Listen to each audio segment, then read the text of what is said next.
When the world gets weird and the bills get thick, you call on Clint and you feature Dick. One talks numbers, the other talks slick. Two dads, one mic, yeah, this could stick.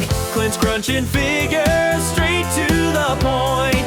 Dick's just here to laugh in the joint. It's the Clinterific Show Featuring Dick. Dick's quick with a joke, Clint's got the math. Together they'll balance your checkbook and your laugh. They'll talk finance, fun, and fatherly fails, with liquidity dreams and 401k tales. So grab your coffee, join us a ticket, the Clinterific Show Featuring Dick. This way.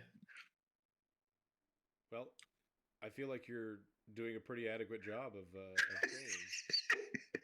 Speaking of training, welcome to the show, the Clinterific Show featuring Dick. Hey, welcome. With our host Clint. So, wow, thanks for that. It was great. That was a great intro. Yeah, perfect timing. Yeah, so this is episode number 2 of our the highly acclaimed show. Our moderately well received first episode. So we're here shooting number 2. Got KB Cabinets gave it a noise. So as far as I'm concerned, that's a green light. Yeah, exactly. I believe Clint. Rolling Stone gave it a monstrously adequate.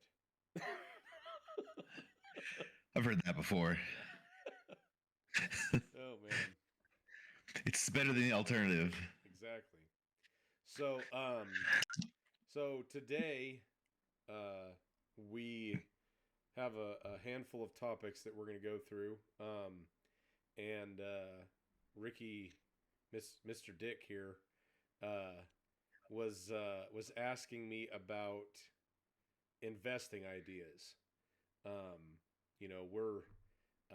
We're getting more advanced in our years. I don't know if you can see all of them, but I definitely have a lot more pepper or salt in my pepper than I did a few years ago. Because at least you still have some salt and pepper up there. Well, I have a little bit. That's why I have this headset on covering up this giant halo that I have. That looks like I'm wearing a yarmulke, but I'm not. I thought it was just because you had bedhead at 9 p.m. in the day. I actually showered to look this good. Hey, So we're gonna talk a little bit about what it looks like to start investing at 40.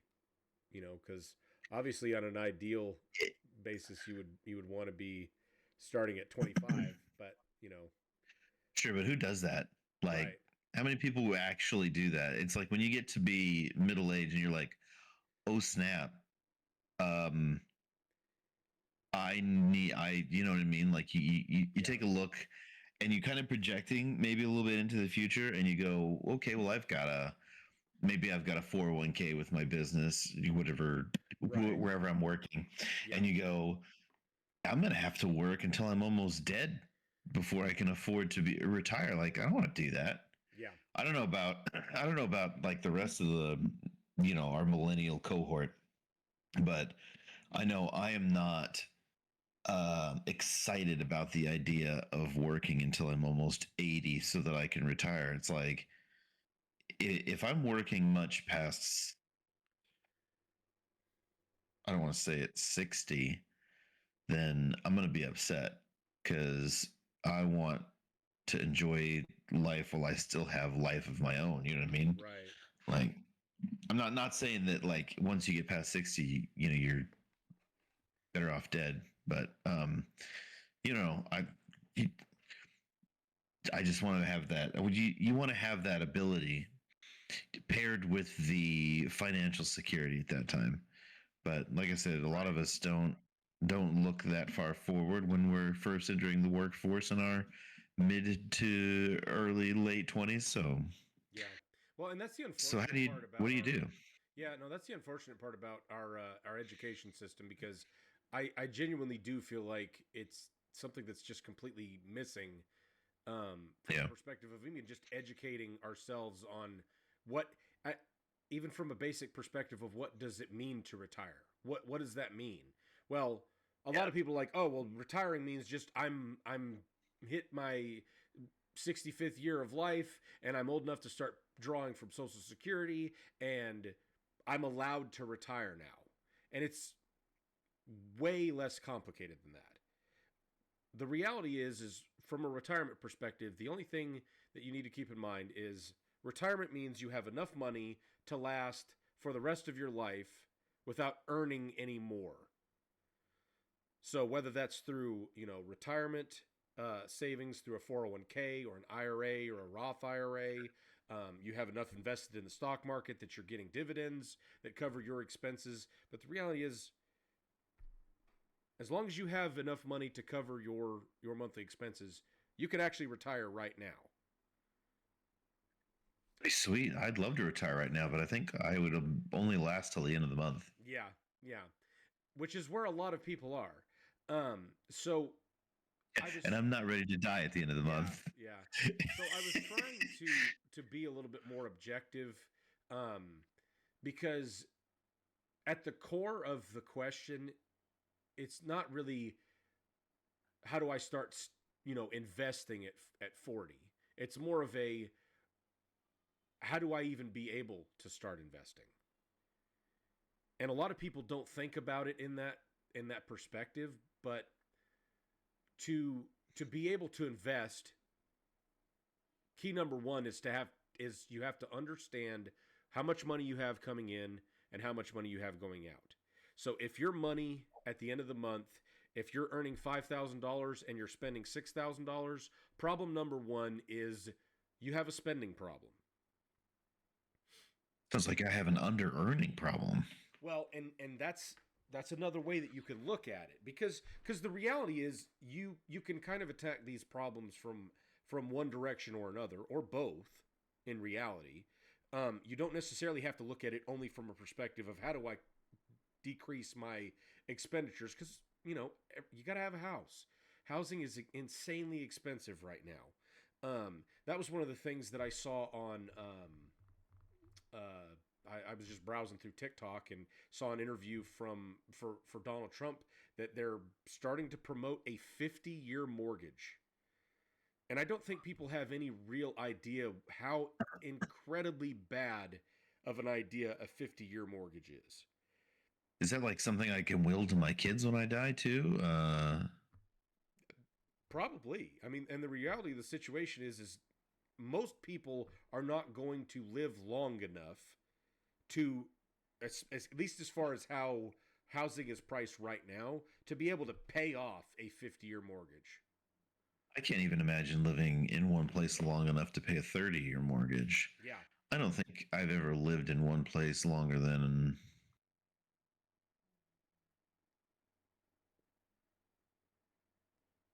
well, in my adult life, I've never lived anywhere longer than 5 years. Yeah. Yeah. I'm trying to think as a kid with my parents, when did we, maybe 10 years, Yeah. 9 years, maybe. I'm not sure. But like And the reality is 15, 30? Yeah, right. exactly. And the reality is if you're putting yourself on a 50-year mortgage and you do move around a lot, let's say Right. that you do move regularly.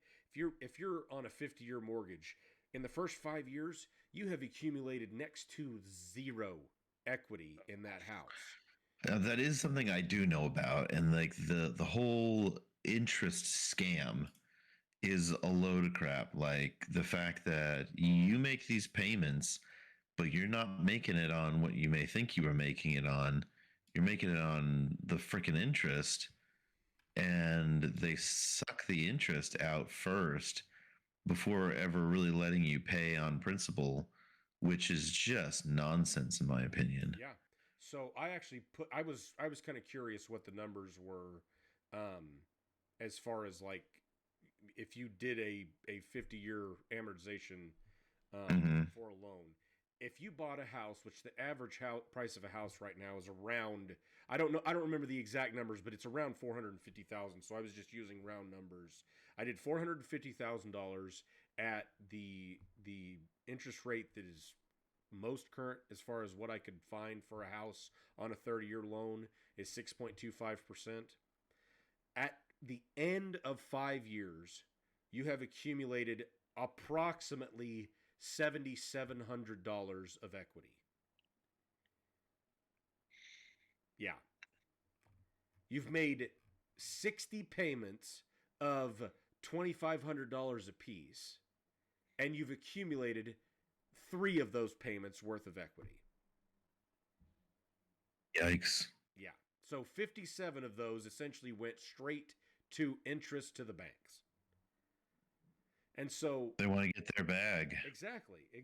So it's a horrible, horrible idea to do a 50-year loan. I know from a financing perspective, it looks good because the payments are lower, obviously, but that's just because the payments are lower doesn't mean it's putting you in a better spot.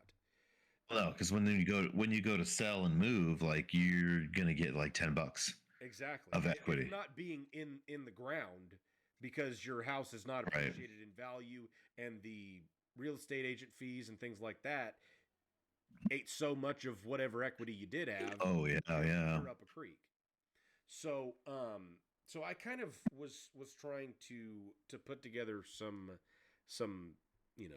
tips based on my personal experience, and the biggest thing that I've seen as far as people that I've interacted with through my consulting business and just conversations that I've listened to and podcasts and stuff like that, the biggest thing that a lot of people try to go straight towards is passive income.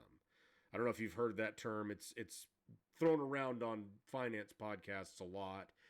Finance channels on YouTube and TikTok is I want to make as much passive income as I can, which the reality is passive income is considered by most people income in which you're not participating largely to earn that money.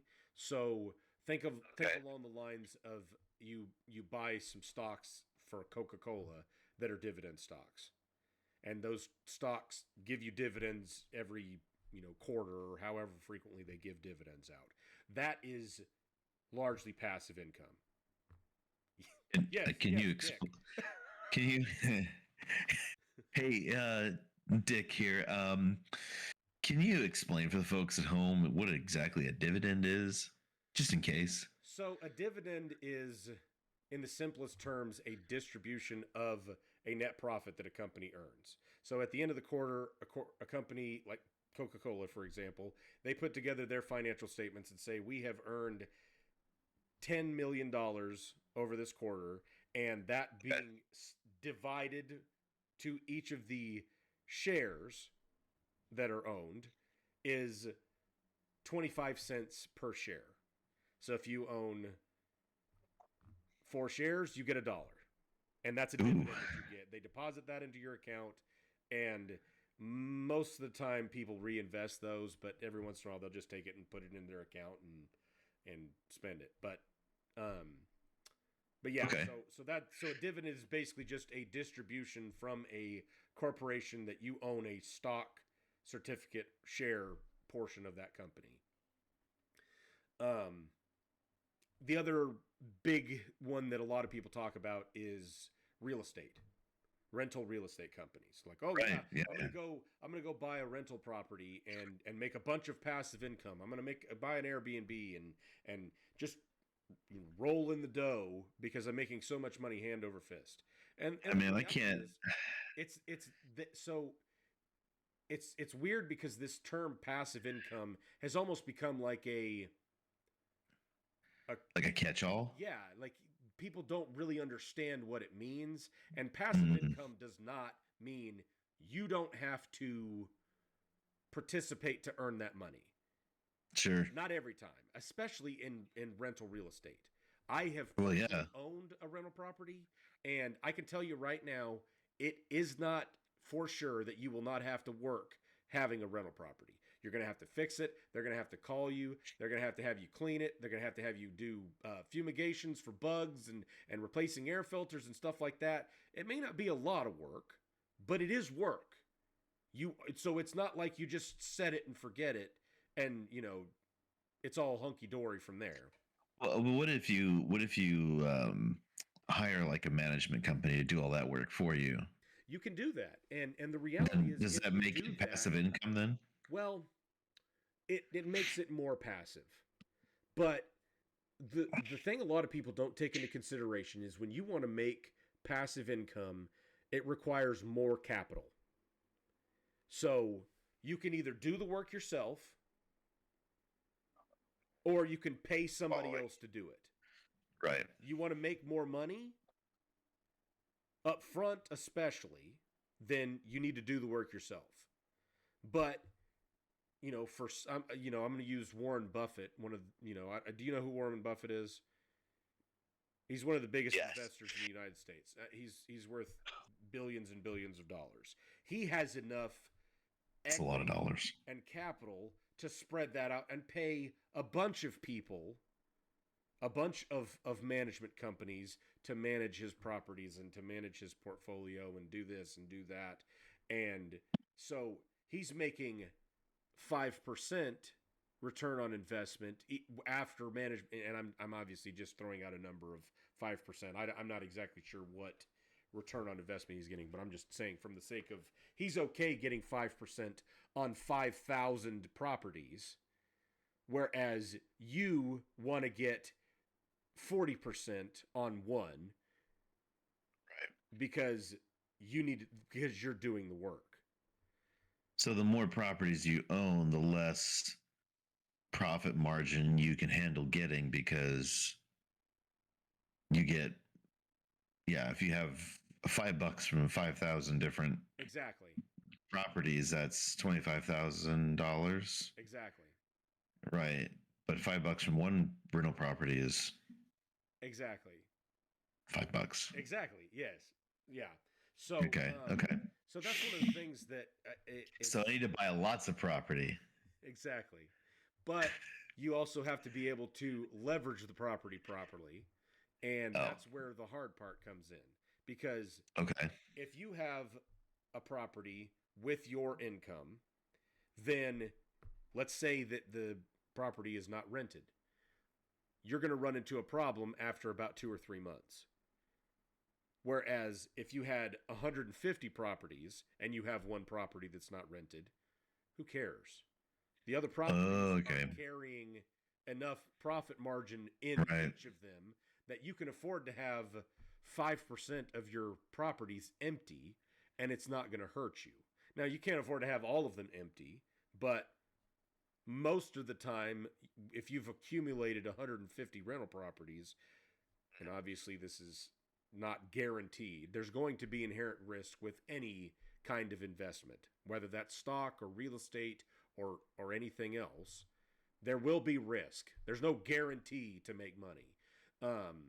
But hopefully by the time you've accumulated 150 rental properties, you've figured out, hey, this makes sense. This is, these are things that are red flags for properties. These are green flags for properties.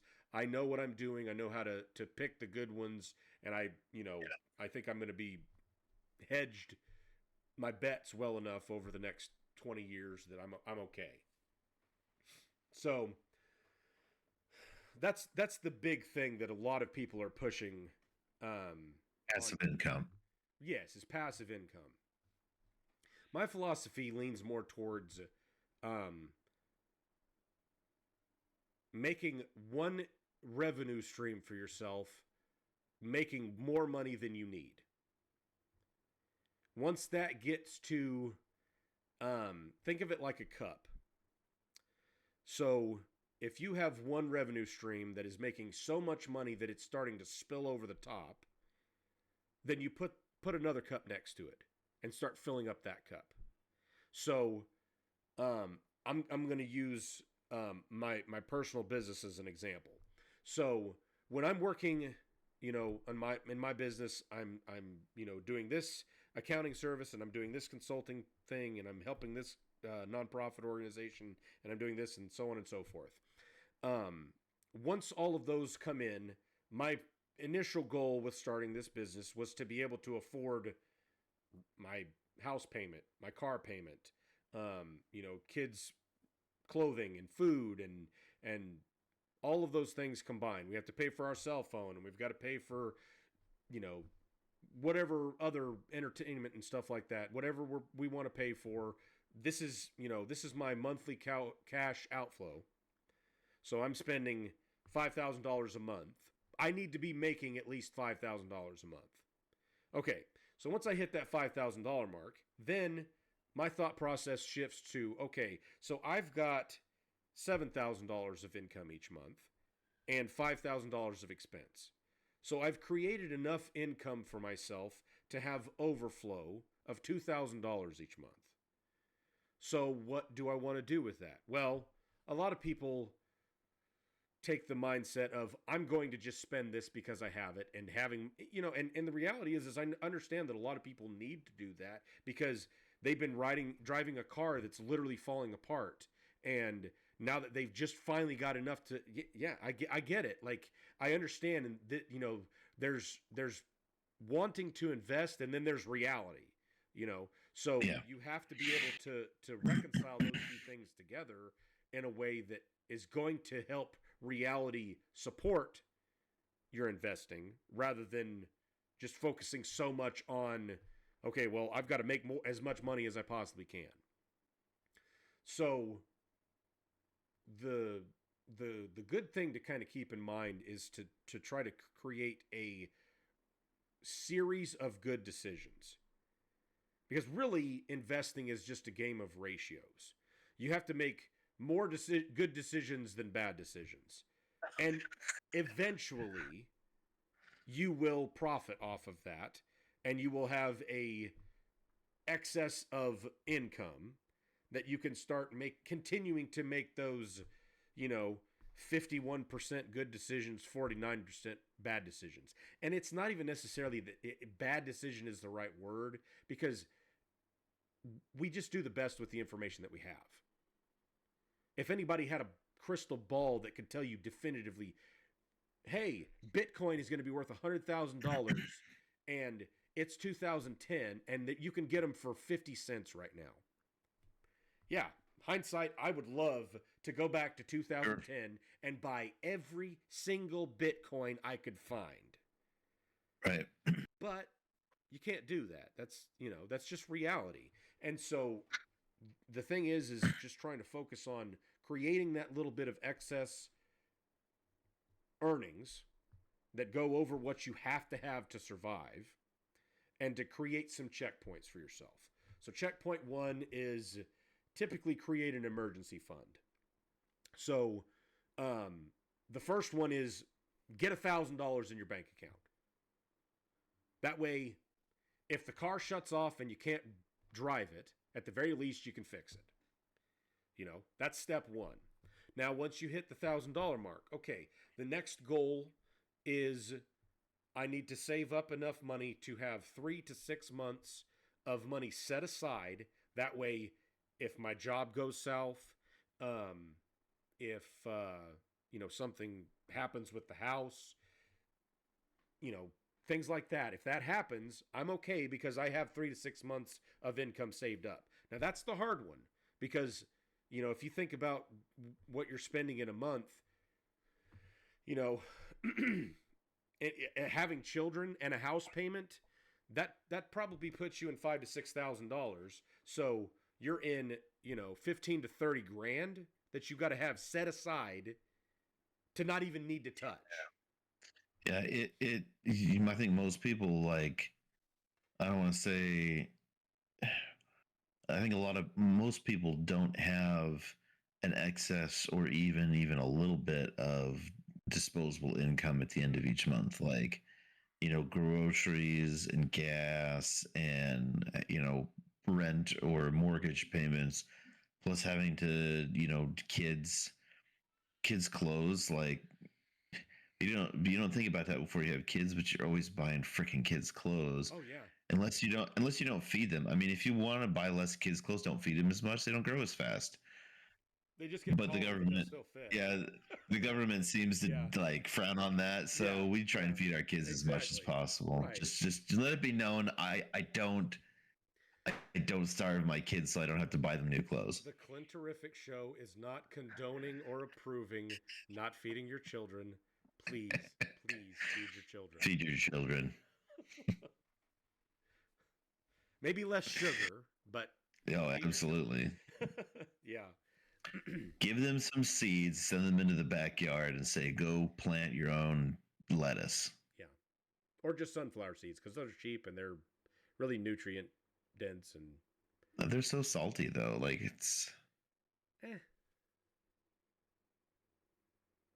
Anyway, um, okay. Moving on. yeah, but it's true.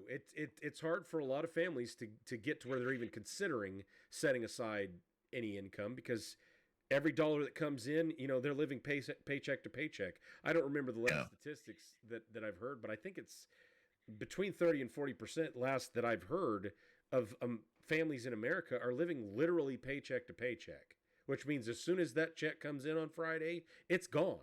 It's already been spent. And, I know for me and Anna with our family, we've been incredibly blessed that we have not had to live with that shadow, especially since we've started this business. But it's still, there's stress there, so I don't want to, discount that because the reality is it is reality for a lot of American families.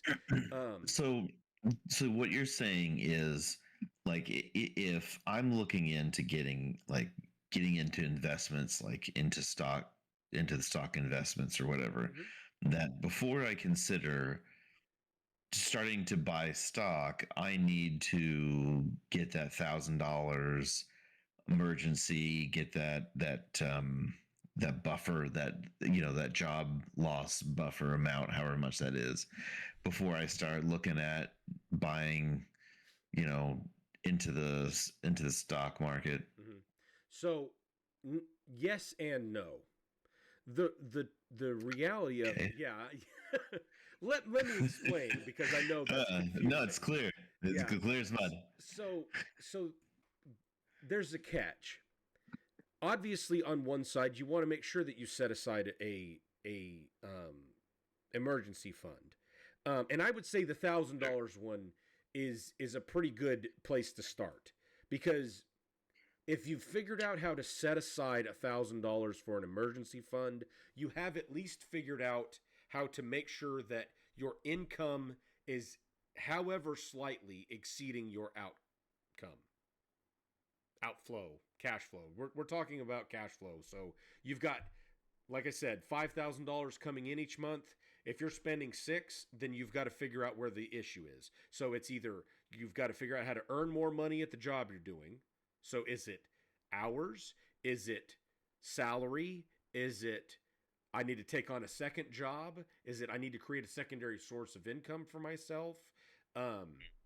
Whatever that looks like for you, but there's not really a one size fits all from a how do I make more income or figure out this equation, because really this equation of income versus expenses is the biggest problem that Americans are facing, and they have no idea what they're making or what they're spending. I've seen on YouTube a lot recently. I don't know if you've seen any clips from his show, Caleb Hammer. Yeah, I've seen some of those. Yeah, Yeah, I've not watched them. I've seen them. They've popped up in my recommendations. But yeah, so often when I'm watching those clips, it is literally him saying, "You just have no clue how much you're actually spending on something." And credit cards, for example, are one of the worst things you could possibly do to yourself because of the insane interest rates. So anything you can do to avoid credit card debt is move that up on your priority list as much as possible. I understand. it's needed sometimes, but Sure. any kind of consumer credit card debt, you're looking at 20 to 30% interest rates. Are you saying I shouldn't get credit cards at all, or use credit cards at all, or? Not at all. You Oh, can do okay. no, and the serious part is you can get some really good benefits from having a credit card. There's a lot of free credit cards that you can get. Like Chase has a Freedom credit card. It is literally free. You just sign up for it. The only thing you have to keep in mind is it is a debit card that you will not carry a balance on. You have to force yourself to think about it that way, because as soon as You're you get saying, to that point where you incur the interest, okay. it's not worth having. And I mean, So you're saying it's instantly. It's not like, I carried it for 1 month and it's okay because that 1 month I paid it off the next month and I was okay. It is carry a balance to the next month where you get nailed with interest, get rid of it. So you're saying it's not that the card isn't a debit card. It is the idea that you should treat it that way. Okay. Exactly. So whatever you have to do to make sure that card's paid off at the end of the month, whether that's, okay, I need to go to Walmart and buy groceries. I'm paying with my credit card, and I'm going to go home and take that money out of my bank account. If that's what you have to do, that's what you have to do.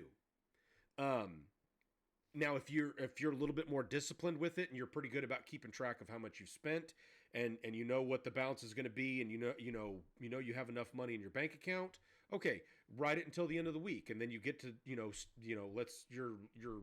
working through your chores on the weekend and say, okay, I'm going to review my books for the weekend.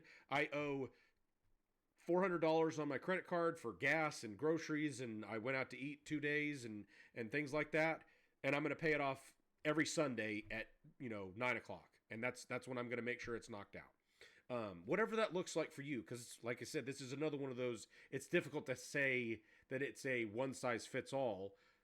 Do everything you can to make sure that it works for you and it's a system that you can do.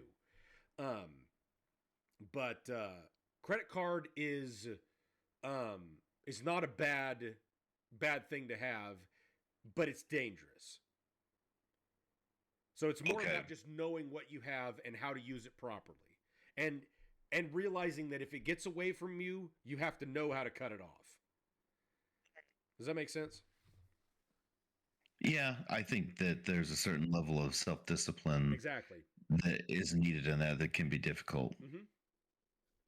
Because I know, from personal experience that when the credit card company came to my college and said, "Hey, we'll buy you a free pizza at this place if you sign up for a credit card," I went and signed up for 2. I got 2 free pizzas. Yeah. It was great. Yeah. And then I had these credit cards. I mean, I'll use myself. So me and Anna were doing some winter shopping because the temperature finally has dropped down here. And we went to Kohl's. Well, Kohl's has a credit card offer. When you sign up for their credit card, it's, I think it was 40% off of the next purchase. So we literally signed up for the credit card and bought all of the kids' winter clothes and, all that stuff. And we've unfortunately waited a lot longer than we intended to because it got cold this past weekend. And my daughter was way colder than she needed to be. But yeah, so we went over there and I mean, we dropped $1,000 on clothes, but because we paid for it through the Kohl's credit card, we got 40% off. And then I think we got another $150 in Kohl's cash and things like that. So if we do need to, if I want to go up there and get a hoodie or some nicer shirts or whatever, I can go over there and get something and it's not a big deal because we've gotten some significant discounts.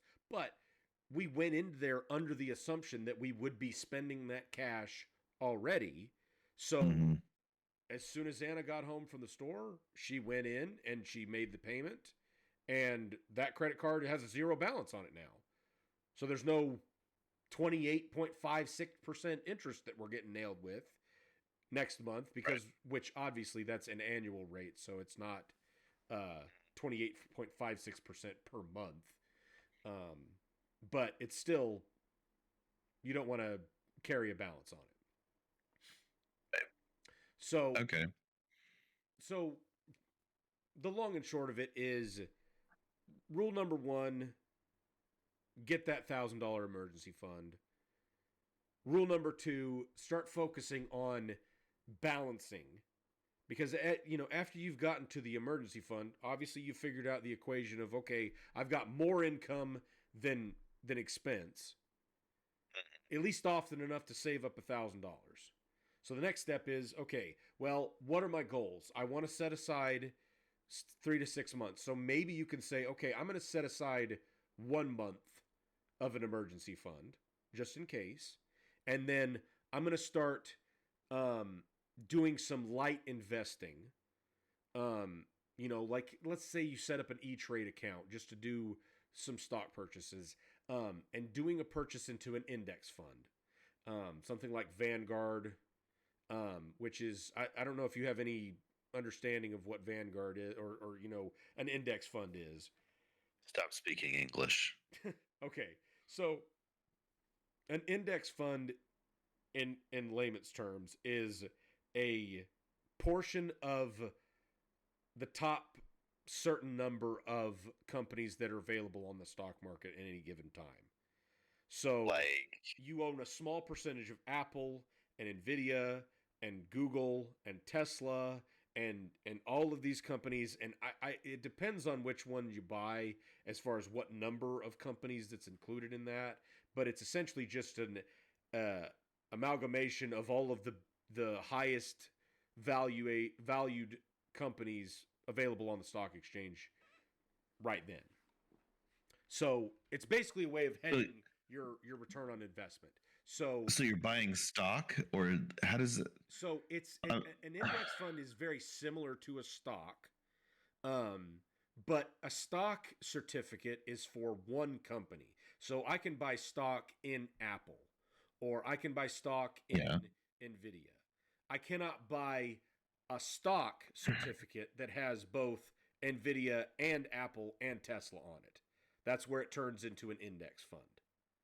And honestly, I'm not 100% sure as far as what metric turns it into an index fund, but I know that it has to be multiple companies that you have vested interest in, to be considered and classified as a index fund, which is basically what the title is referencing. It's an index of the S&P 500, for example, which is the top 500 companies. What does S&P stand for? Or is it SNP? I think. Am I hearing that wrong? I'm going to look up the actual definition for you so you can actually have. So it's S and P, like the letter S and P, 500. It's the Standard & Poor's 500, or simply the S&P 500, is a stock market index tracking the stock performance of the 500 leading companies listed on stock exchanges in the United States. Standard and Poor's.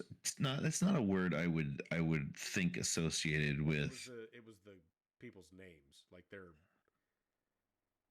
Dang, that's rough to be named poor. Yeah. Yeah, can you imagine? Sorry. Yeah. I'm sorry. Oh yeah. If your name was Richard Poor and you went by Rich Poor. Yeah. That's wild. Or Dick Poor.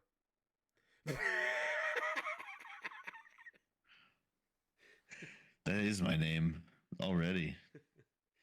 Yeah, that would Dick Poor. That would suck to have to have your name sorted by last name.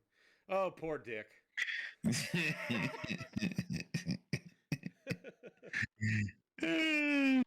Yeah, that's kind of what I thought my name was. I heard that a lot growing up. Anyway. Yeah. S&P, Standard and Poor's.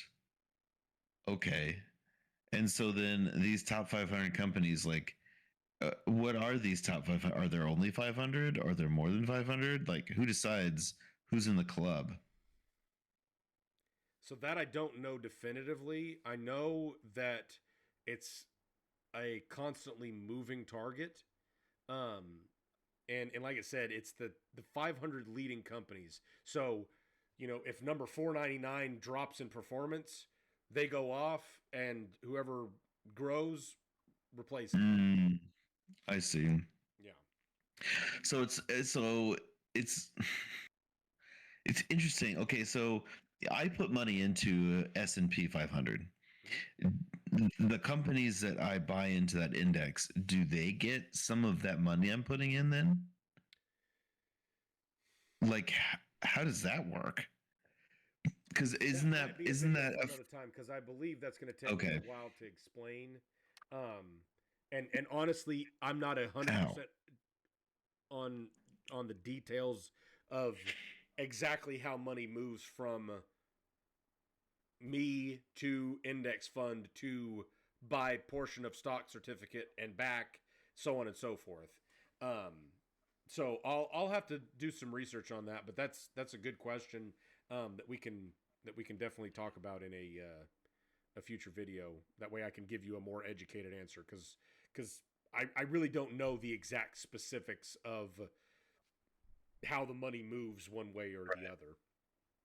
Right, because like all these I just looked up S&P 500 on Google, Yeah. and it's also then referencing like the Dow Jones and the Nasdaq, and it's like, okay, well those are also not English to me, and I don't understand what the hell that's about. Yeah. But I feel like I'm, as a 40 something person at this point in my life, I should know what the hell all this is, especially if I'm going to take advantage of it, which I think I should. Mm-hmm. Definitely.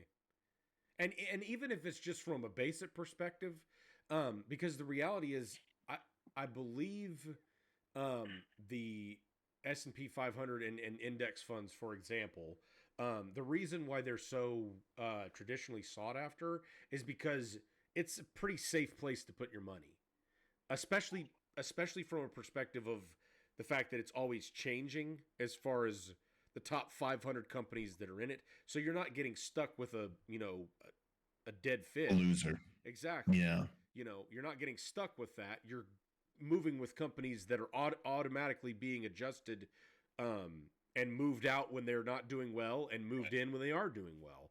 And so you're getting I believe it's anywhere from 6 to 10% average annually over the last at least 50 years, maybe longer than that. I don't know. And now obviously there's going to be some years where it's, higher return on investment than others, but still, I mean, I need to confirm this, but I believe it's 8%. In 7 years, your money doubles. So if you're getting an annual return on investment of 8%, after 7 years of an 8% return on investment, your money should have doubled. And I don't know definitively that it's 7 years, but I believe it's something around 8%. So if you're getting 10%, then your money might double in 6 years. And if you're getting 15%, your money might double in 3 years. So We might have to do this live. Like, maybe I'll have to set up an account to do this live on video, so the good people at home can see firsthand how the hell this all works. yeah. This is exciting. All right, I got a question. Okay. What the heck's your shirt say? Oh. So my wife got me this. This is my shirt that I wear for all of our clients when I'm doing consulting work. Nice. Yeah.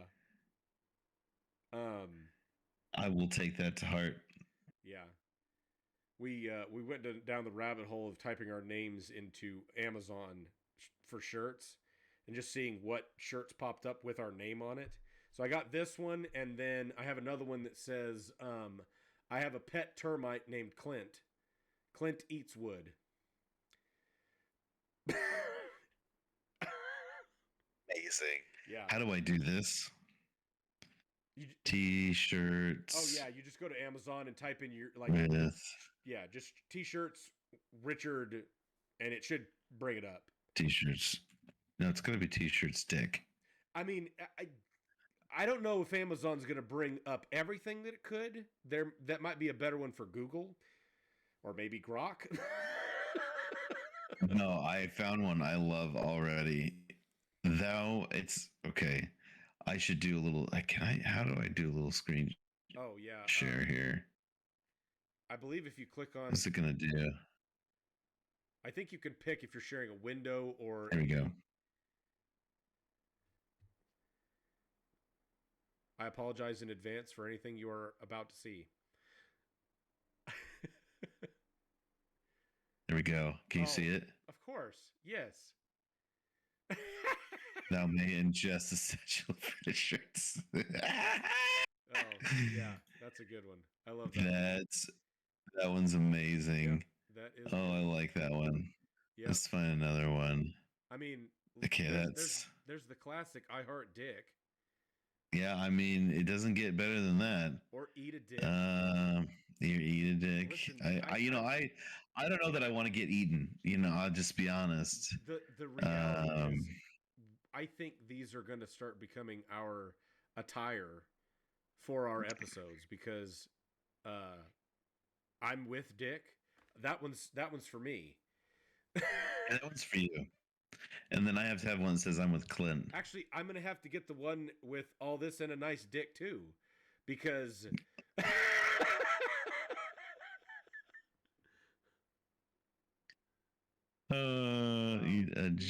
some of these are just. Oh man, yeah.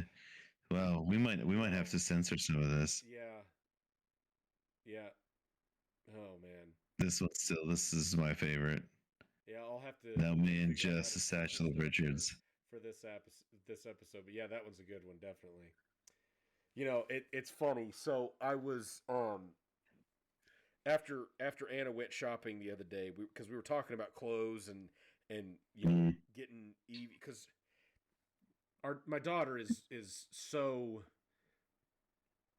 lanky. She's incredibly tall for how, because she's not even 4 yet, and she's almost 40 inches tall, 41 inches tall. I mean, she's very tall. And be like your mom. Yeah, I think that's where a lot of it came from. But anyway, we're trying to get clothes organized and figure out. And I'm walking around the house, and I swear it never fails. We're trying to go somewhere. We're trying to meet somebody or go to lunch or get something, or we've got to get out of the house, whatever. I go to find the kids a pair of shoes, and I cannot find a pair of shoes. Except for the fact that there's shoes everywhere in my house. And I remember walking in the living room the other day, and I was just so mad because I was trying to find a pair of tennis, because it was cold, and I was like, she can't wear flip-flops, which is the only thing covering the entire living room, and there's 3 pairs of flip-flops in our room, which I don't even know how they got there. And I'm realizing as I'm looking through the house that half of the shoes that are on the floor are Anna's.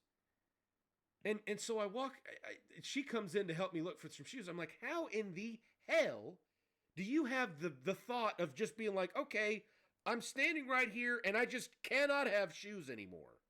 Like, this is just, like, I'm done. I have to have my shoes off right here. You're not even near a chair. You're just in the middle of the living room, and you're just like, hey, there's shoes. And then in the hallway on the way to the kids' bedroom, hey, I can't have shoes on now. These flip-flops are killing me. I just hate these boots. I don't need water boots on now. And so I counted the amount of shoes that I had to pick up, because we were doing some house cleaning on Sunday, and picked up 19 pairs of shoes. Holy crap. 19 pairs of shoes. 19 pairs? Oh, Yeah. excuse me.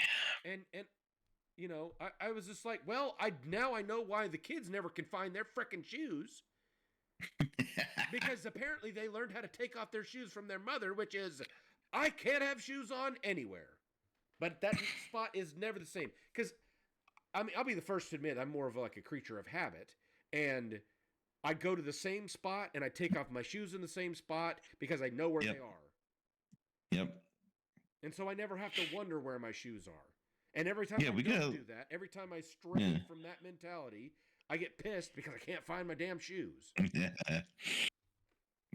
I think it's a guy thing. I really do. Like I've heard stories like other guys just like, I couldn't find this the other day. Well, it's because their wife or girlfriend moved it because it was in her way. Yeah. And it's like that was the spot where that goes. And now it's gone and you can't freaking find it. And it's like, Yeah. Yeah. So anyway, I was talking with Anna about that the other day, and I was like, I apparently have to get you to stop taking your shoes off everywhere if I want the kids to stop taking off their shoes everywhere. So I've got to figure out how to deal with that one. But that's probably a battle that I'm not gonna win. So you're just gonna have to do what I figured out. Probably gonna have to do because my wife keeps taking our shoes off in the living room, which is like she complains at the kids for leaving their shoes all over the place. She complains at me for leaving my socks or my shoes, which I don't very often. I want to put them, especially my shoes, put them in my closet and on the shoe rack. Right. But then she's got a line of her shoes behind the couch in the living room, and it's like, do I need to move the shoe rack out here for you? Like, what's going on here? Right. And you get so mad at everyone else, but yeah, I guess it's rules for thee, but not for me. Yep. Truer words. Anyway, I know that was kind of a little bit of a topic shift, but I just was thinking because we were talking about shirts and clothes and stuff like that, and this was just infuriating. But I think as far as investing and stuff like that goes, just to kind of recap, at least a few of the bullet points. Point number one, try to set aside an emergency fund for yourself. Once you get that point, then you're going to be able to start focusing on creating secondary and tertiary goals for yourself and saying, okay, what do I want to do next? Well, I want to start at least investing a little bit because, setting aside a nest egg in some capacity. And something else that a lot of people don't take into consideration are options like there's an app that you can download on your phone. I'm drawing a blank on what it's called. It's a Grinder. Do what? What? It's an automated investing app, essentially. So what it does is that the one that tracks Nancy Pelosi's trading? No. It's not going to make you a billionaire. So what it does is a rounding device. So what it does is whenever you go to, let's say you go to Taco Bell. It sounds like the plot of Superman 3. Yeah, you would think that, but no, it's actually a really cool. This is legal? Yes. Yeah. No. It's. Oh, okay. So what it does is you go to Taco Bell and you buy your food, and it's $12.53. What it does is it automatically rounds that dollar up to 13, and takes that and puts it. It's in the Cayman. In the Cayman Islands. It's essentially in a stock account. And honestly, I don't know what specifically they have it invested in, but I think you can kind of choose, at least to a certain extent, what. Wait, okay, so it rounds to the nearest dollar? Yes, but it doesn't give it to Taco Bell, so you're not paying $13 to Taco Bell. It says, okay, that was 50 more cents to get you to $13, so we're charging you $13 for that meal, and then that 50 cents that you spent goes into usually they do like a once a week deposit. So at the end of the week, you have $12 in rounded up fees that it's going to charge you, and it moves that into your account. And so it just accumulates that stuff. And everything that hits any account that you connect to it, so you can do your credit cards, you can do your debit cards, bank accounts, any of that stuff. And you can also automate it. So if you're like, well, I want to make sure that I set aside $10 every week to automatically go into this account. And you can set up as many accounts as you want. We actually had one set up for us for a vacation fund, and then we had one set up for the kids each. So each of our kids had one. So at the end of the week or month, whatever it is that you have it set up to do, it automatically moves that money in there. And then it's kind of one of those things where you're basically automating a good behavior, a good decision. And so what that does is it makes it to where you don't have to worry about making the decision constantly all the time. It's made for you. You made one good decision, and it leads to automatically happening in the future for you. Interesting. So interesting. I kind of like to know the name of this app. I might have to dive into it a little more Honestly, next I can week. probably tell you if you give me like 10 seconds. 10, 9, 8, 7, 6, 5, 4, 3, 2, 1. Your 10 seconds is up. Oh, I vaguely remember hearing about that. Yep. Acorn. Yep. Okay. Yep, it's called Acorns. So you just set it up on your phone, and you can set it up with this. I don't know if there's a cap on the number of accounts that you can set up as far as like where it'll end up, but yeah, it's a really cool concept, and it's one of those things where it automates good behavior. We haven't done it for a while, and honestly, we probably should start doing it again, because it's one of those things where it, taking it out of your, I have to act, physically think about this and set aside time to do this, and just have it automatically do that is even better from that perspective. And when we started, I think we started at around right after we got married, and in a year, I'm fairly positive we had around $4,000 in the account. Oh. Yeah. Just taking less than $1 for every transaction. Damn. Yep. And the cool part is you don't even really think about it because you can't spend it because it's already gone. Yeah. So yeah, it's a really cool concept. But so that's kind of one of those things that, as far as investing goes, there's a lot of different ways to look at it. But the reality is the first step is figuring out what your goals are. Set small, achievable goals to kind of build yourself forward, and then once you achieve those goals, work on setting a new one. When you've started making enough money and you've got a 6-month reserve of cash, obviously this is something that's largely contingent upon what skill set that you have. But if you have something that you're passionate about and you have a 6-month reserve of cash in the bank that you can, float things while you get a business up and going, starting a business is one of the best, I can tell you this personally from my perspective, is one of the best decisions I've ever made. I mean, just the joy and fulfillment that I get, not only from doing the work that I'm doing, but also, I mean, even just working and helping our clients it's way more than a lot of people give credit for. If you have a skill set where you can tap into something like that, where you just do a good job and help people and go an extra mile just to make their life a little bit better, it really does make a lot of difference. There's a lot of different things that you can do from an investing perspective, but I would say step number one is definitely focus on getting, a few little short-term goals in place, and that's going to help you get the long-term goals in place. How do I save for retirement?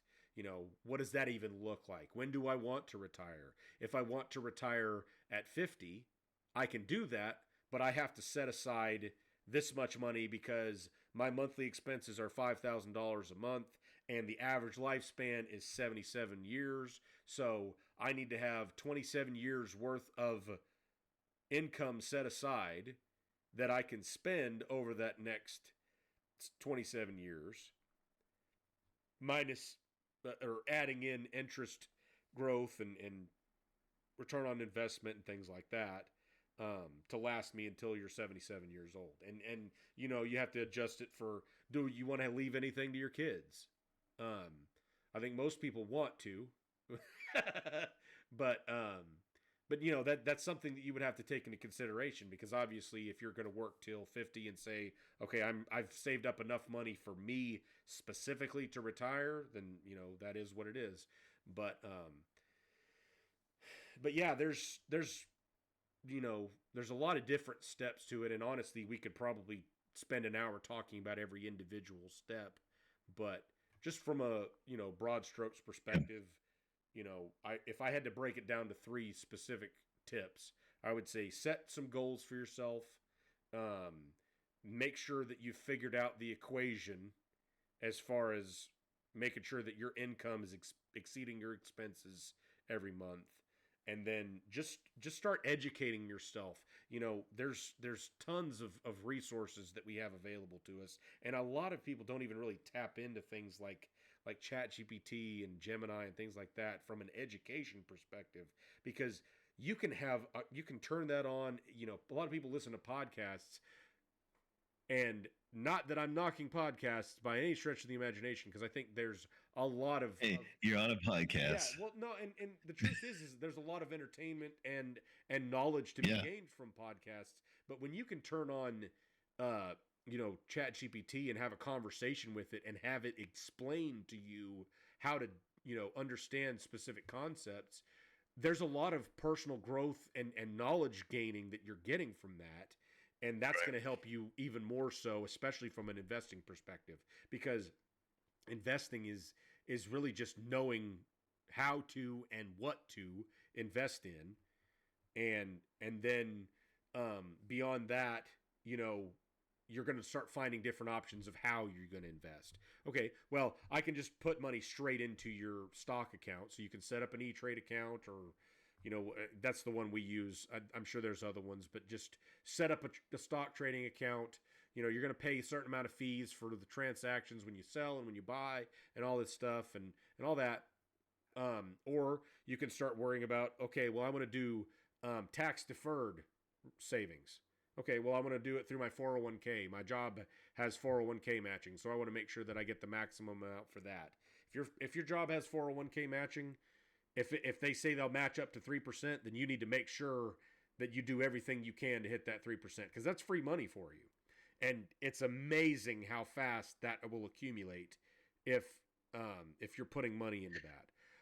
Yeah, I've always tried to put in the maximum that they will match, because it's like, yeah, why not? Yep, exactly. And then there's other things like an IRA or a Roth IRA, you know. So which, yeah, you're getting into the weeds. You're getting into the weeds there. So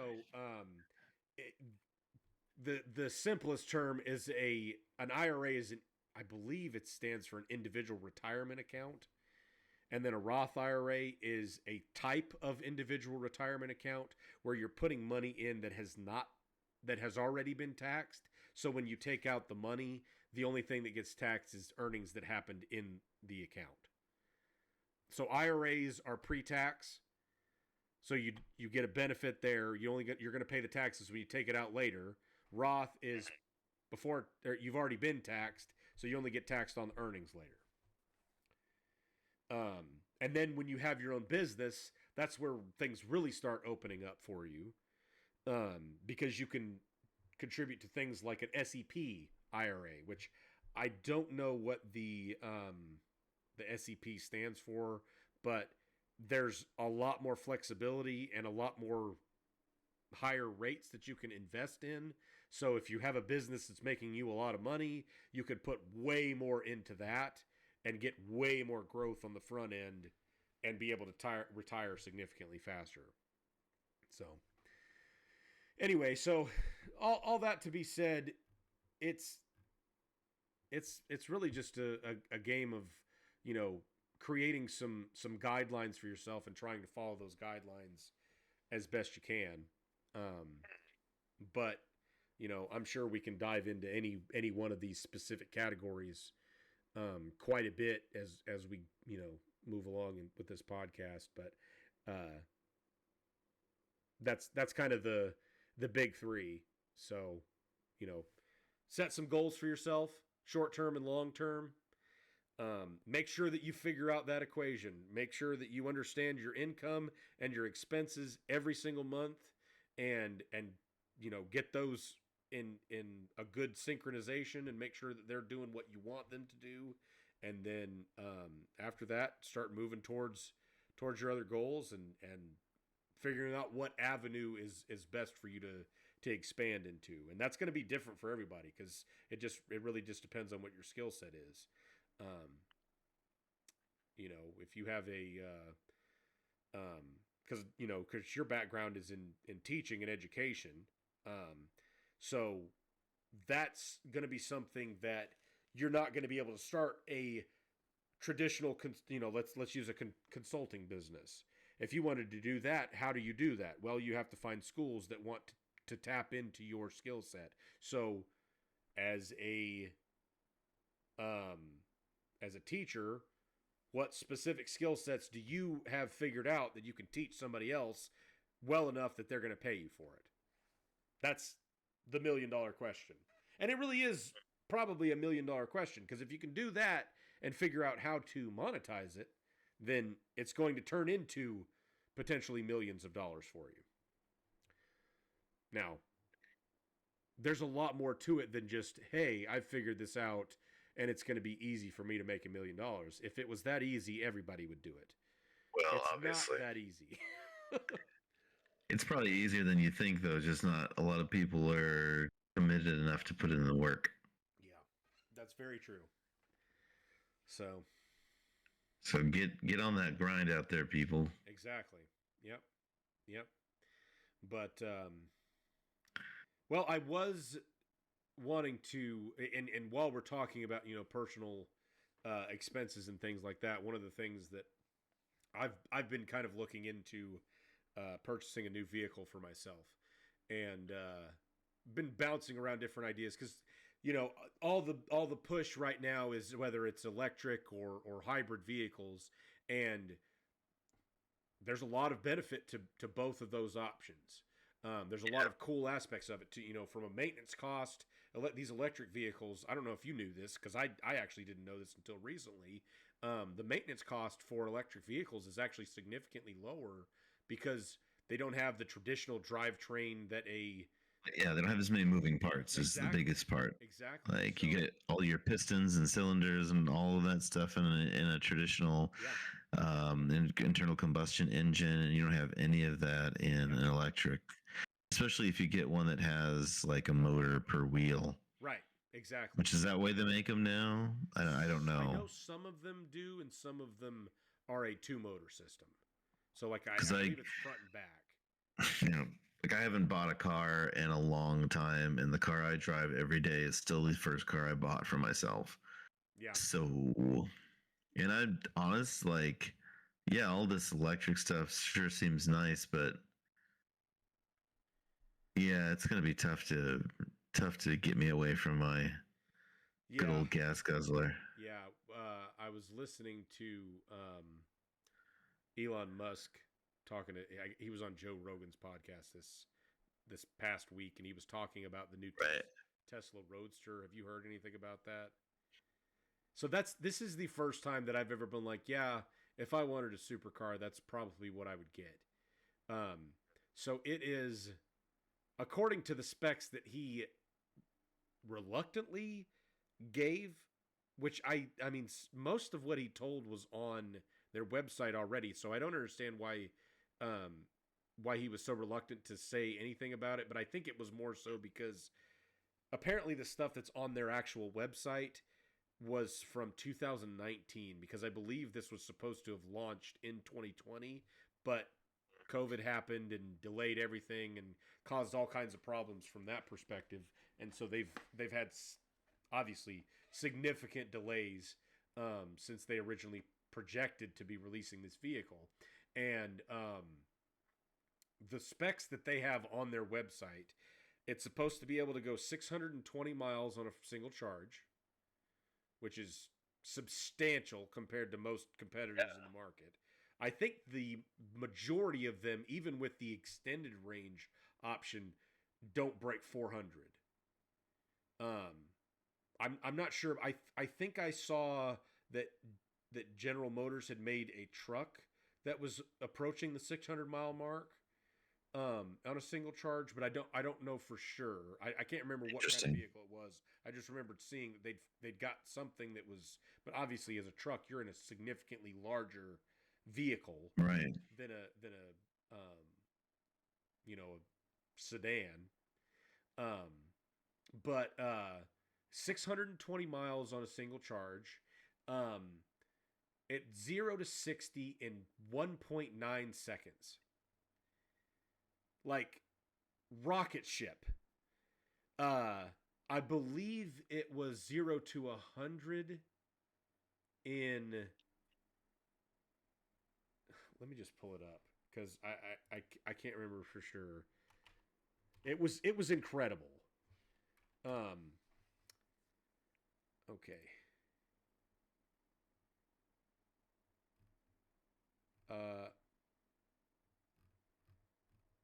Okay. Where is? Okay, it can do a quarter mile in 8.8 seconds.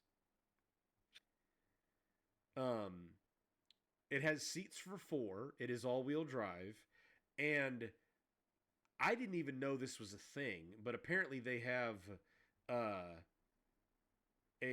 new amount of wheel torque, like a new unit of measurement, because I'm used to hearing foot-pounds. So, it's like it's got 450 horsepower and 415 foot-pounds of torque. Well, that's not what they use. It says 10,000 Nm, and I believe it's nanomoles. No, Nm is Newton meters. Is it? Yeah, it's Newton meters. It's not. Okay. It's not a new measurement. Newton meters. Okay. If I remember science class right. Okay. So, yes, you're right. It is Newton meters. Okay. So, 10,000 Newton meters converts to 7,376 foot-pounds of torque. Yes. Yeah. The top speed is, which this is where he kind of got finicky about actually answering the question. He said it was over 250 miles an hour. That's Bugatti territory right there. He said this is the only production vehicle that is sub 60, 0 to 60 in sub 2 seconds, under 10 seconds for a quarter mile, and 250 plus off the factory line. So, it shows up in your driveway and will go that fast. Well, but you have to pay. Do what? I think your mic muted. Nope.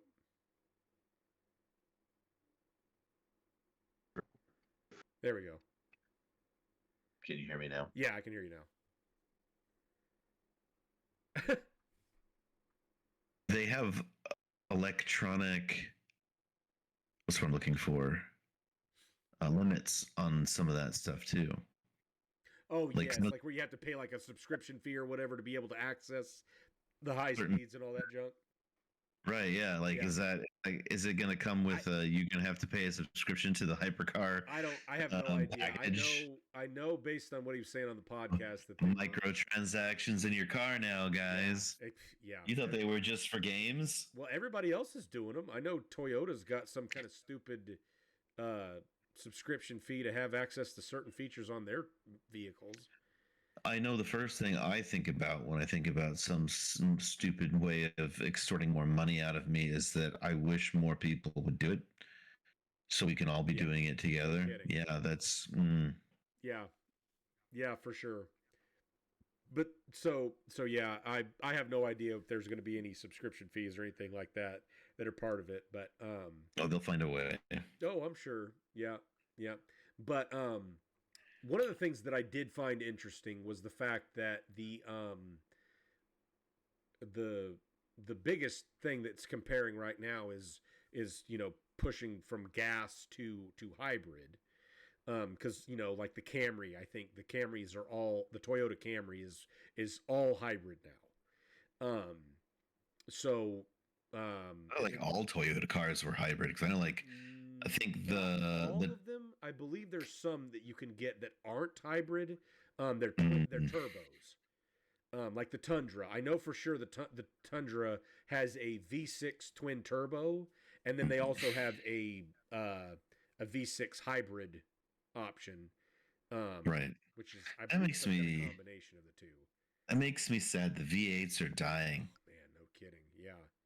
Yeah. Well, like it makes me. This makes me want to keep my cars even more. Ram actually had their 3-liter Hurricane engine, which is a V6, that they started putting in their 1500 models.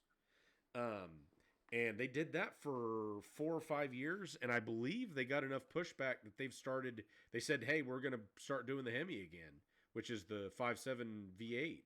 So, whatever it was, there's at least been enough pushback to get some of these companies to say, hey, we're done with pushing everybody to a V6 with a turbo or, a 4-cylinder with a turbo, which, I don't think any of the half tons have gotten to that point. I think it's mostly just like the small trucks, like the Tacoma and I think the Nissan Frontier is actually the only small truck that is still a naturally aspirated V6. Yeah, the rest of them have converted over to 4 cylinders with turbos or something like that.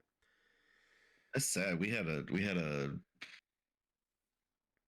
2011 Tacoma for a while. It was a V6. Yeah. 6-speed manual. Everybody loved Great car. Yeah. Dude, I would have one again. And absolutely. Honestly, I think the reason that they stopped making them is because those things drove forever. Yeah, I'm sure. I mean, the same thing with those V8s in their Tundra. I saw an article the other day that there was a guy who bought his first Tundra. I think it was a 2007 Tundra. He drove. He worked as like a. I can't remember exactly what industry he was in, but he was basically an on the job site technician for a company that was all over literally everywhere in the United States. He was driving constantly. Drove it to 1 million miles and didn't have any kind of significant repairs on it. Still had the original engine and transmission. Other than just your regular oil changes, he hit 1 million miles. Toyota found out about it. I think it was in the early 2010s. So like around 2011 or 2012, something like that. They gave him a brand new one in exchange for his first truck, and didn't charge him a dime for it. They gave it to him brand new because they tore it apart and tried to analyze what all and I think they said that the piston rings were still at like 70% at 1 million miles. And the thing that was even more insane, with this new vehicle, he drove it another 1 million miles with just standard maintenance. So apparently they tore it apart to figure out how to convert over to this stupid V6 turbo so they could start getting some residual income on fixing the vehicles, Like, we can't afford to have vehicles driving 1,000,000 miles. See, that's the thing that bothers me too, because it's like, man, if you have a product that is that good, then it should basically sell Oh, it should. itself. Yeah.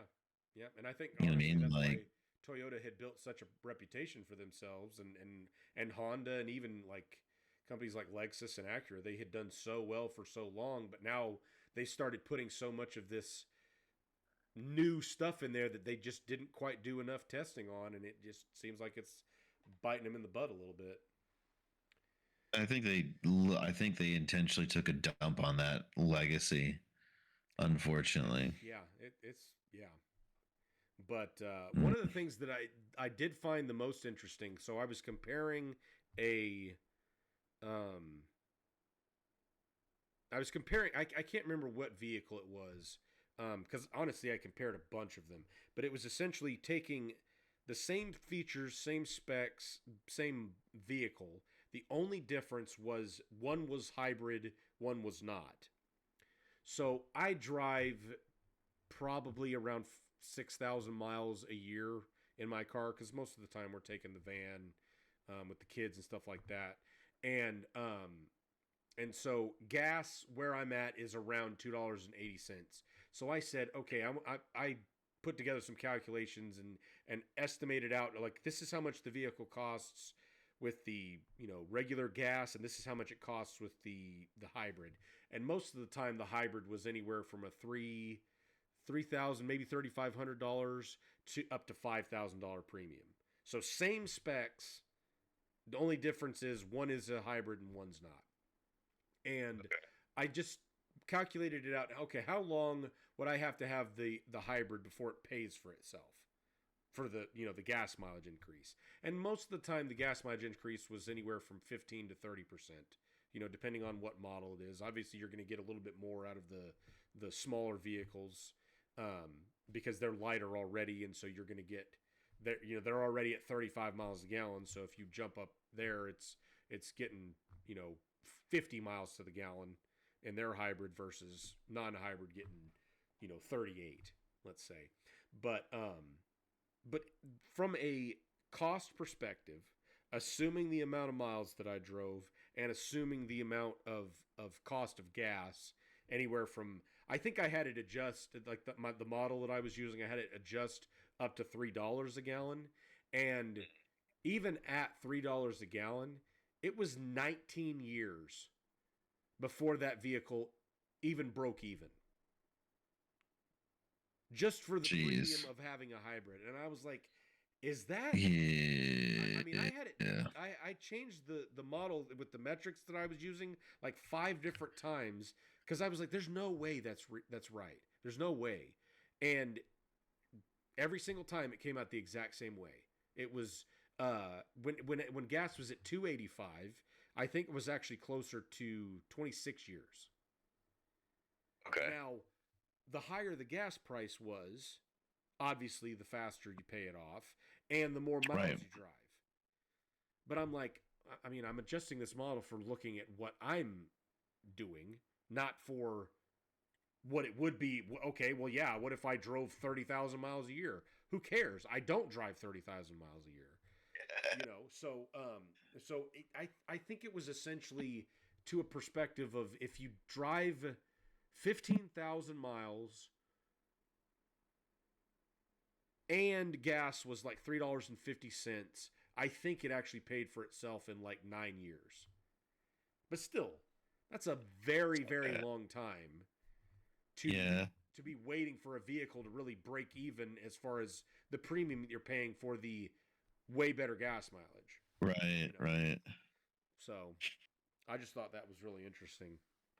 So based on every metric, unless you drive a lot, the hybrid ain't worth it. Yeah,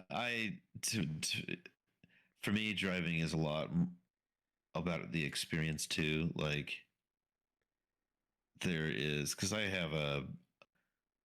drive a V8 manual, like traditional manual. Mm-hmm. And I got that because I like the driving experience. And I just don't see the electric or the hybrid giving me that same experience. I think some of So it can it just be. I, it I just doesn't interest me. yeah, I do feel like some of the newer vehicles have started getting some real good driver experience, kind of what you're talking about. Um, the majority of the time, especially from a perspective, because yours is what an Audi Quattro. An S4. Oh, is it S4? Okay. Mhm. Yeah. So from that perspective, obviously a 6-speed V8, you've got some get up and go. You know. A little bit. Yeah, a little bit. Yeah. And so a lot of these vehicles that are on the, and especially from what I'm looking at, I would love to go buy something that has that kind of get up and go.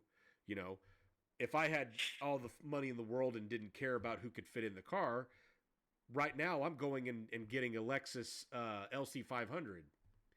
Don't care that it's not not a 6-speed. That thing is fast. It's a convertible. It'll do everything that I want it to do, and I get a little bit too excited when I'm looking at it. And now my back went out. But like but the reality is this as well as I do from a father's perspective, you got to have enough room for the kids, you know. Right. And so that's where you got to maybe ride the line between, okay, I want a car that's at least a little bit fun to drive, but also has Just enough have room some in the back seat practicality. to fit the kids. Right. Which is why I've hung on to my car as long as I have, because it does have room in the back for the kids, Yeah. you Is yours know, a 4-door? and yeah, it's 4-door. Oh, okay. I didn't realize it was a 4-door. Yeah. The S4 is like the sport version of the A4. The Okay. A4 had a 4-cylinder turbo. Mine has just a V8, 4.2 liter V8. I gotcha. So it's a gem, but like the older it gets and the closer it gets to the 200,000 mile mark, like Yeah. the problem is like when you own it outright, the idea of having to make car payments again Yeah. No, I get it. I've got a 2012 is not Subaru exciting. Legacy, like 4-door sedan. It's not fast by any stretch. Half the time, if I've got to accelerate to get out in front of traffic, just because traffic is a nightmare where I live, I'm concerned that I won't make it. But you know, um, and that's most of the reason why I've been looking at the possibility of getting a new vehicle. Um, Yeah. but I just thought it was really interesting as I'm looking at all these metrics of, is it worth paying the premium on a new vehicle, and I mean, even just buying a new vehicle versus buying used. you know when we were younger, it felt like people knew how to take care of their cars, at least more often than not.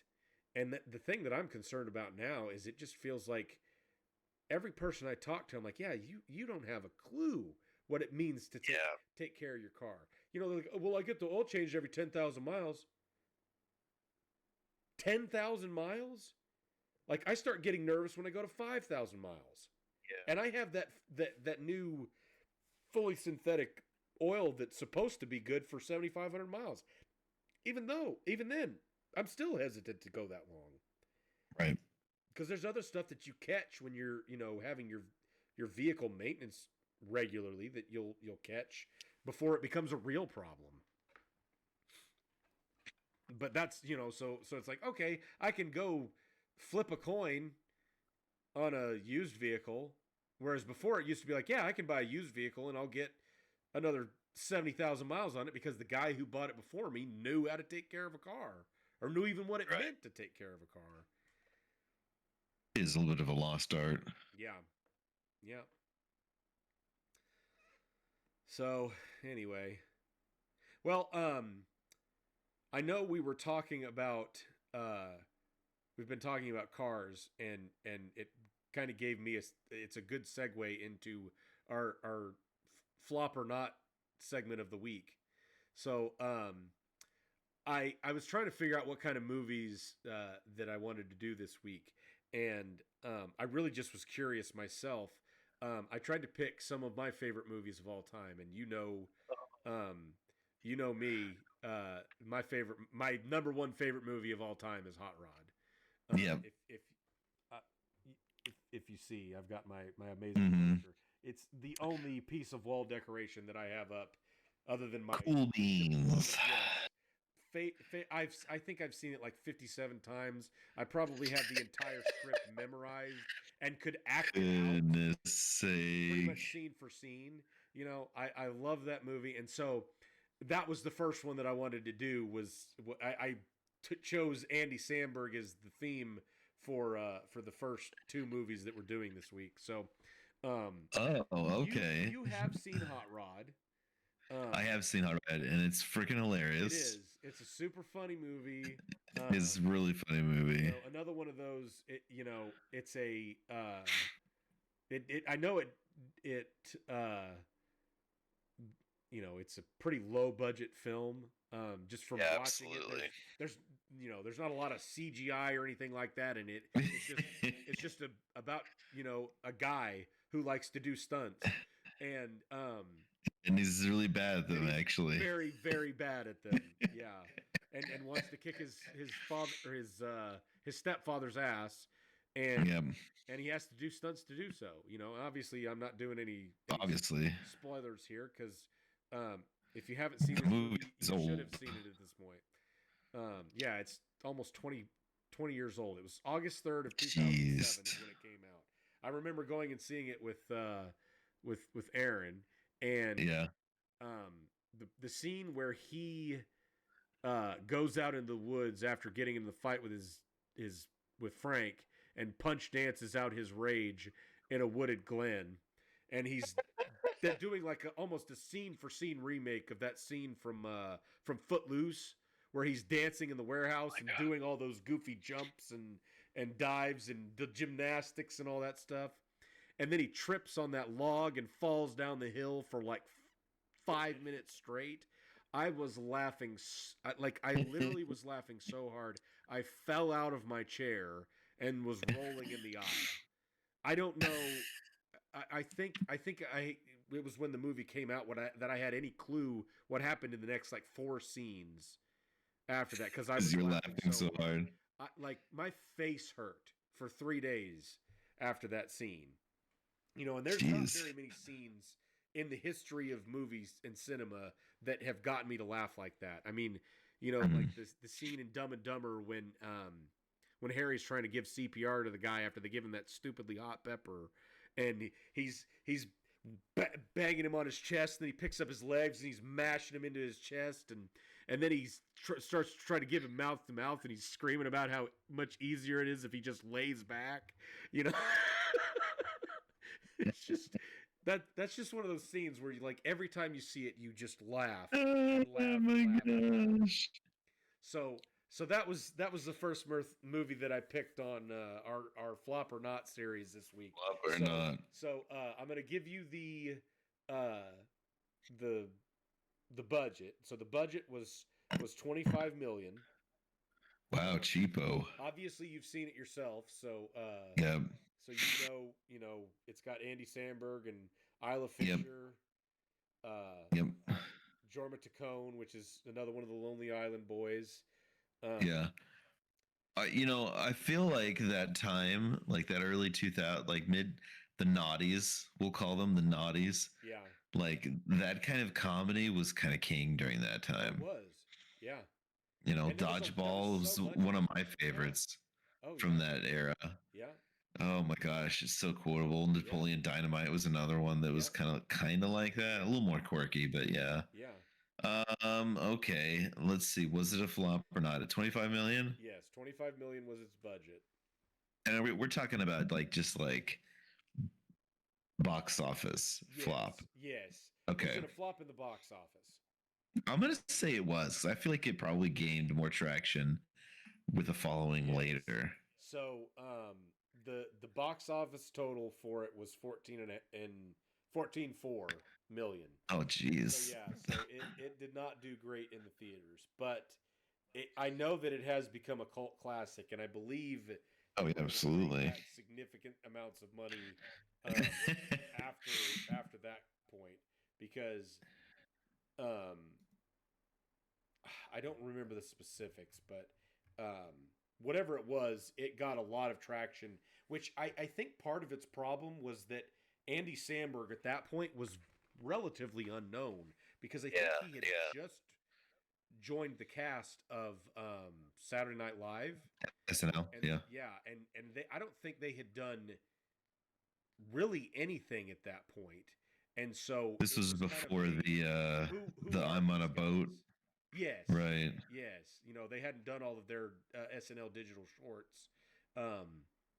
Like Shy Ronnie and with Natalie Portman and My on a gosh. boat and And Dick in a Box. Dick in a Box and Mother Lovers and Mother and lovers. it's not Threw gay it on the if it's in a ground. freeway and Jizz in my oh pants. yes, yeah. Oh man, yeah. So Oh my unfortunately, the goodness. movie did not do well in theaters, but I do believe it took off pretty well after it became a Mm-hmm.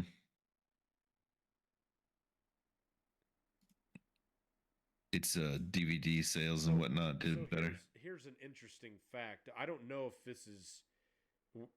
I have not heard this because I've literally watched the director's cut version of the movie where it's got the cast doing commentary on the movie as I'm watching it, and I don't know if you remember the scene where he's doing where he's training for the big jump that he's gonna do, where he's skateboarding down that hill.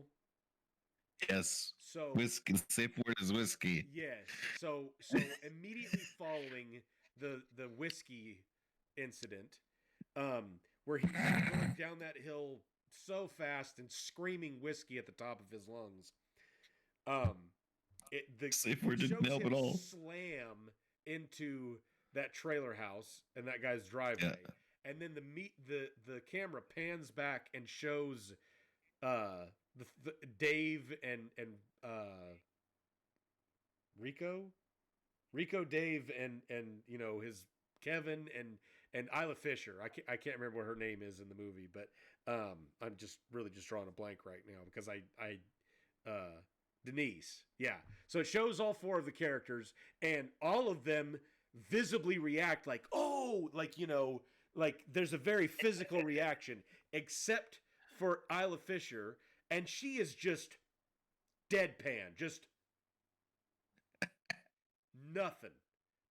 And so they're talking about that in the director's cut of how it was so funny that they caught it when they were doing like the edits and stuff like that, but they thought it was so much funnier that she just did not react at all to him getting hurt very badly and slamming into this building and just not reacting at all, so they left it in there. But anyway, this says before it was released, The Lonely Island promoted the film to interstitials. Not sure what that is. During Comedy Central movie marathons. In the promos, the trio attempted... commercials. Is it? I think interstitials. Yeah. So, yeah. Okay. So it says in the promos, the trio attempted to convince viewers that Hot Rod is the story of a sex offender. He does he does stunts to raise money to sex offend. Oh my gosh. And spoof the quality of films running during daytime marathons. Stay tuned for Teen Wolf 2. I did not know that, and that is incredibly hilarious to me that's what it was. Wow. Yeah. So, anyway, so yeah, that was the first movie that we were doing in our Flop or Not. Flop or Not. And number 2 is the duo for Mr. Sandberg, because another one of my favorite movies, and it's not nearly as high as Hot Rod is, is Pop Star, Never Stop, Never Stopping. Have you seen that one? No, I have not. Okay, so this is I believe it's the second big uh, film that Andy Samberg and The Lonely Island did. So I don't know the specifics of all of the origin, but it's so Andy Samberg plays Connor for real, which I believe his name is actually Connor Friel. Yes, Connor Friel, and he changes it to Connor for real is his pop star name. And I believe it's loosely based on the life of Justin Bieber and how stardom drove, made him go a little bit crazy. Yeah. So a little bit. So he's doing all these songs that he's made. If you ever get a chance to listen to them, I don't know if you have, but some of the greatest comedy songs of all time are Equal Rights is one of them. And then the Mona Lisa and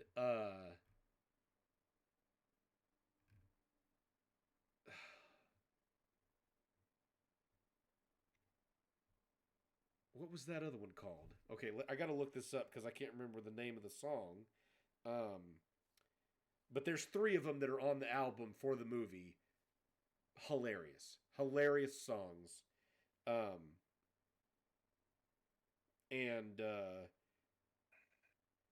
Yeah, there we go. Okay. The first one that he came out that made him so big was I'm So Humble. It's literally a song of him bragging about how humble he is. Which is, it's just, yeah. It's called Finest Girl Bin Laden Song. So I'll send it to you so you can listen to it. But it is amazing. So anyway, this is kind of after he's hit his, maximum stardom. Everybody loves him. He's making so much money, and he decides to come out with I think it's his second or third album, and he writes all the songs himself. So, critical reception is terrible. Does not do well with his songs, and he's trying to figure out how he's gone so wrong, and he rose to fame through his rap group called the Style Boys, and which are the other 2 members of Lonely Island, and they kind of had a little bit of a falling out, and so it's mostly about Connor for real and him towards the end getting back and reconciling with his best friends from childhood who were part of the Style Boys and all this other stuff. So, Oh my goodness. It also a very, very funny movie. It's filmed kind of in the style of a mockumentary. So think kind of along the lines of like The Office, how there's interviews where they're, answering questions in an interview style, and then it's going back to his life. So all that to be said, he is the budget for this movie, $20 million.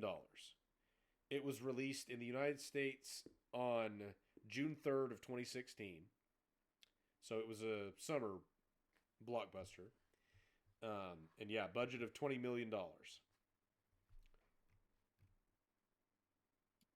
Oh man, 2016 is getting a little late for some of these comedies now. So the marketing for this movie was pretty good. I feel like there was a lot of people that had at least a decent amount of buzz to go see it. yeah, It was rated R. So I think that probably did not help it. right. Much, but it was rated R, so that kind of, which I feel like there's a little bit more leeway on comedies that are rated R. but still, but it was written by Andy Samberg, Akiva Schaffer, and Jorma Taccone. Judd Apatow, I don't know if you know that name. 40-year-old virgin. Yeah. Knocked Up. Stuff like that. He was I believe he was the director for those. So some pretty big names. Part of this movie. We'll say it was not a flop. Not a flop. So this, I was actually surprised too, because I expected this one to make a little bit money because they were a little bit more conservative with their budget compared to Hot Rod. Because Hot Rod actually had a $5 million higher budget. But this one actually was worse in theaters. Jeez. Than Hot Rod. It actually didn't even break 10 million in the box office. Now, according to this became a cult classic as well, which I don't know how long it actually has to be a movie, like how long the movie has to be out before it gets put into the category of cult classic, but I know a lot of people picked it up a lot later.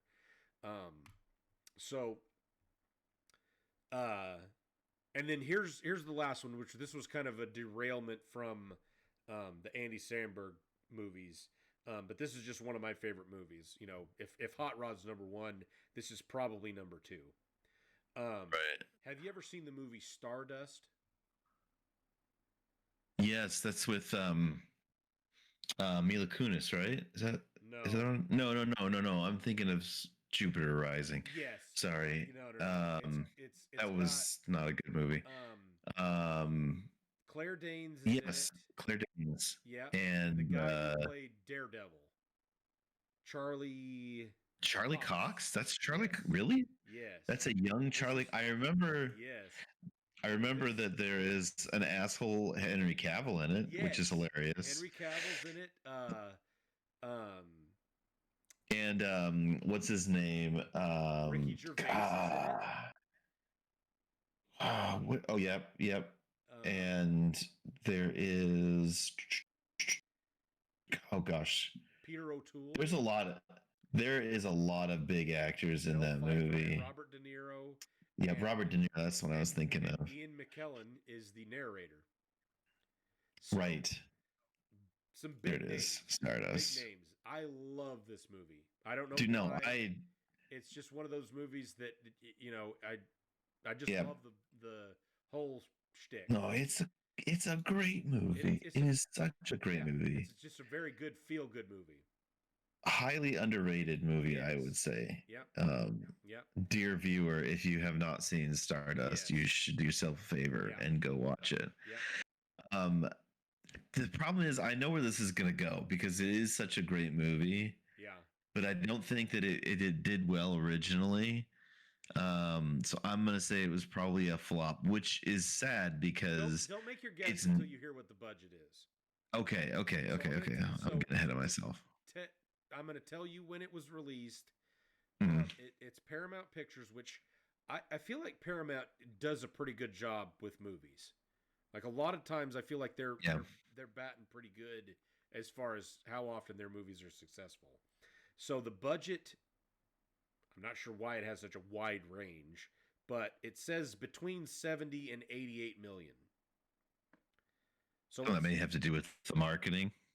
If possibly, it doesn't say. Like that's one of the things that I need to see if I can find a better website from a budgetary perspective that'll give a little bit more breakdown of what these are, because I don't know if this is something that's publicly available. I would like to have a little bit more insight into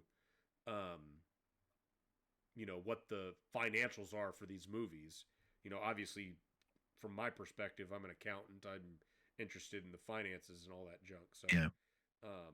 But yeah, so let's assume that it is the 88.5 million on the high end. It was released in August of 2007. So it was the end of the summer. It it is a long movie or longer. I feel like It this is is a around longer that time movie. when they started hitting 2 hours because it was like everything was 2 hours. So it's 2 hours, 128 minutes long, $88.5 million budget. Obviously, some big names. Obviously. Yeah. Like I'm looking at the cast list. Mark Strong, which Yeah. I remember now I love is Mark Strong. Septimus. He was Dude, Mark so funny in that movie. Dude, it was Yeah. this. I mean, this movie was funny from beginning to end, Oh and yeah. it was such a well done And movie. the interactions with the brothers is Yes. so well done. The one of the scenes that I loved so much was after Septimus dies, and he's watching his body attacking. Because it's reanimated. Yeah, Yeah. and he's sitting there, and the other guys are looking at me like, Ah. "What am I supposed to do? I'm here." and Gosh. and it's even funnier because they're all like covered in whatever they died with. So Yeah. like the one of them's frozen, and the other one's got his face like completely smashed because he got thrown out of a mountain Yes. or whatever. And then Doesn't one of them have like an axe in his head? yes, and then Mark Strong, obviously he's just drenched from head to toe Yep. for the rest of the movie. Yeah, it's just so well thought out. It's really good movie. Okay, so problem is I feel like I didn't see it until years later. Oh, okay. Um, Yeah, I think I mine was probably 2 or 3 years after. I know I didn't see it in theaters. I feel like it's one of those that would have done really well after, but I don't know. I'm gonna go with flop. So this was actually surprised me. So it actually did very well. So Oh, on the $88.5 million budget, it actually did box office of 137 million. oh, nice. Yeah, so it did well. And It recouped itself. I think it picked up even more steam after it hit movies, like the physical release, because Right. because like you said, it's an excellent movie. And I mean even the interactions with Robert De Niro, and his crew, like just so funny because Oh yeah. he likes wearing dresses and stuff like that. But Yeah, he pretends he's to be a tough guy, and then the yeah. crew comes in and gives him such a hard time. He's like, we always knew you was weird. Or, what I can't even remember what they told him, but like, we always knew this. And they all like glaring at the guy because he's giving him a hard time or whatever. But yeah, it's just a great movie. I was telling Oh my gosh. because I hadn't seen it in such a long time. Yes. It's a great movie. Yeah. Great movie. So anyway, yeah, That's a good pick. That is a good pick. yeah. Yep. So I'm gonna have to see what I can put together for you next week. I'm gonna try to find a website that has a little bit more detailed breakdown of like what what their finances were, and maybe make it a little bit more like, oh well, there's more nuance than just they spent this much money on it. So so I know you were asking me about. Oh yeah, we were talking about Travis Kelce, and you started to ask me something, and I'm trying to remember what it was. Oh, we were talking about music and about Oh, that's right. You'd asked me if I'd heard any of Taylor Swift's new album, and yeah, I was like, yeah, her new album. I have. I've heard more of it than I care to. Yeah. Yeah, that's part of being married to A Swiftie. yeah, a Swiftie. How is your wife taking the new album? I've heard there's been a lot of mixed reviews on it. So,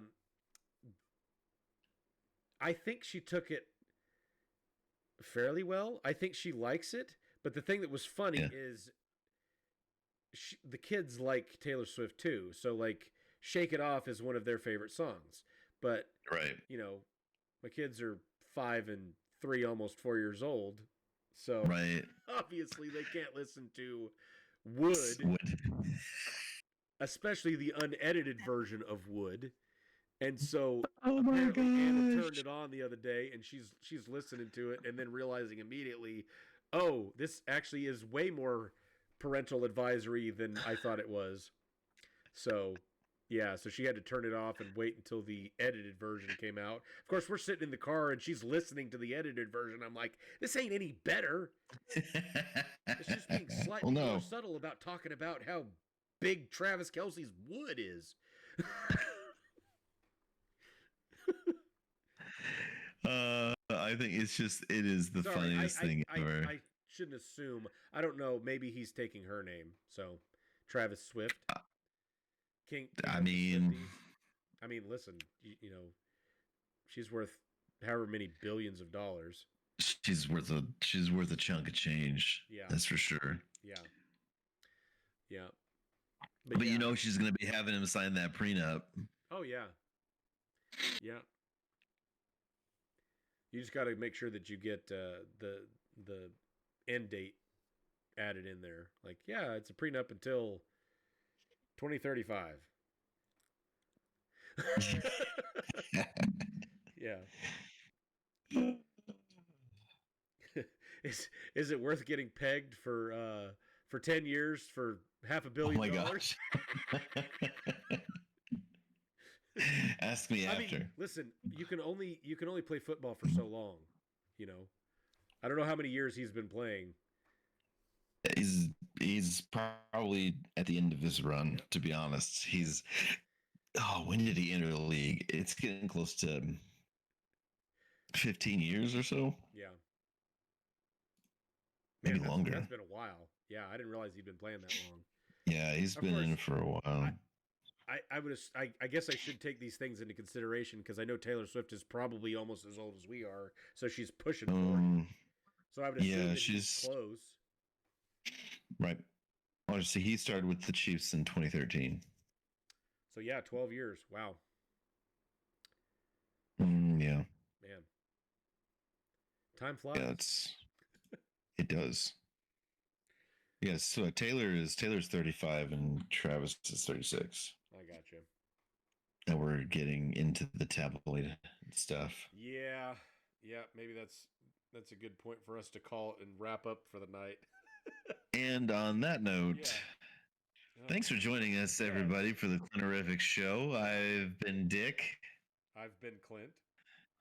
And thanks for meeting us. Yes. We look forward to seeing you back here again next week, sometime whenever that is. And feel free to leave us a comment in the comments. Any questions you want us to ask, like to answer, like what flavor do you think Clint's mustache is? I'll give you a hint. It's not strawberry. All right. Well, all right. everybody have a wonderful week, and we'll see you next week. Yeah, enjoy the end of the shutdown. Yeah. Yay for government starting up again. All right. Good night.